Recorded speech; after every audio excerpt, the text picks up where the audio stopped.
Marcos capítulo 8. Naqueles dias, havendo uma grande multidão e não tendo o que comer, Jesus chamou a si os seus discípulos e disse-lhes: Tenho compaixão da multidão, porque já há 3 dias que estão comigo e não têm o que comer. E se os deixar ir em jejum para suas casas, desfalecerão no caminho, porque alguns deles vieram de longe. E os seus discípulos responderam-lhe: De onde poderá alguém satisfazê-los de pão aqui no deserto? E perguntou-lhes: Quantos pães tendes? E disseram-lhe: 7.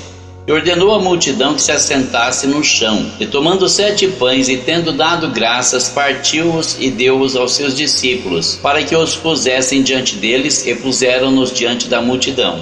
Tinham também alguns peixinhos, e tendo dado graças, ordenou que lhes pusessem diante. E comeram e saciaram-se, e dos pedaços que sobejaram levantaram 7 cestos. E os que comeram eram quase 4.000, e despediu-os.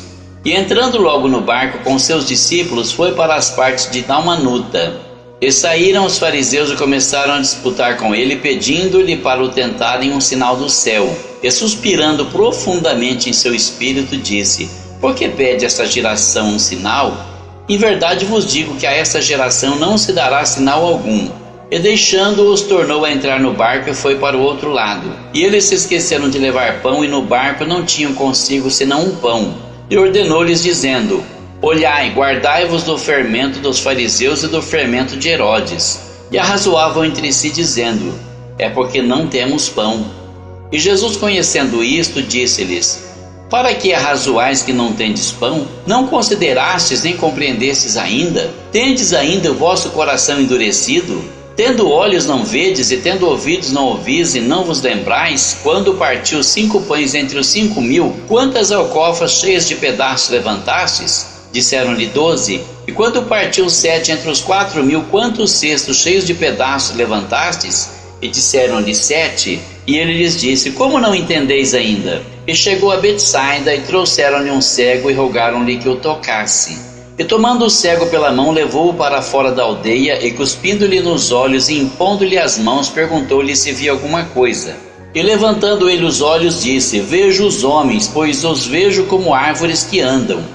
Depois disto, tornou a pôr-lhe as mãos sobre os olhos, e o fez olhar para cima. E ele ficou restaurado e viu a todos claramente. E mandou-o para sua casa, dizendo: Nem entres na aldeia, nem o digas a alguém na aldeia. E saiu Jesus e os seus discípulos para as aldeias de Cesareia de Filipe, e no caminho perguntou aos seus discípulos, dizendo: Quem dizem os homens que eu sou? E eles responderam: João Batista, e outros Elias, mas outros um dos profetas. E ele lhes disse: Mas vós, quem dizeis que eu sou? E respondendo Pedro lhe disse: Tu és o Cristo. E admoestou-os para que a ninguém dissessem aquilo dele. E começou a ensinar-lhes que importava que o Filho do Homem padecesse muito, e que fosse rejeitado pelos anciãos e pelos príncipes dos sacerdotes e pelos escribas, e que fosse morto, mas que depois de 3 dias ressuscitaria. E dizia abertamente essas palavras. E Pedro tomou-o à parte e começou a repreendê-lo. Mas ele, virando-se e olhando para os seus discípulos, repreendeu a Pedro, dizendo: Retira-te de diante de mim, Satanás, porque não compreendes as coisas que são de Deus, mas as que são dos homens. E chamando a si a multidão com os seus discípulos, disse-lhes: Se alguém quiser vir após mim, negue-se a si mesmo e tome a sua cruz e siga-me. Porque qualquer que quiser salvar a sua vida, perdê-la-á. Mas qualquer que perder a sua vida por amor de mim e do Evangelho, esse a salvará. Pois que aproveita o homem ganhar todo o mundo e perder a sua alma? Ou que daria o homem pelo resgate da sua alma? Porquanto qualquer que entre esta geração adúltera e pecadora se envergonhar de mim e das minhas palavras, também o Filho do Homem se envergonhará dele quando vier na glória de seu Pai com os santos anjos.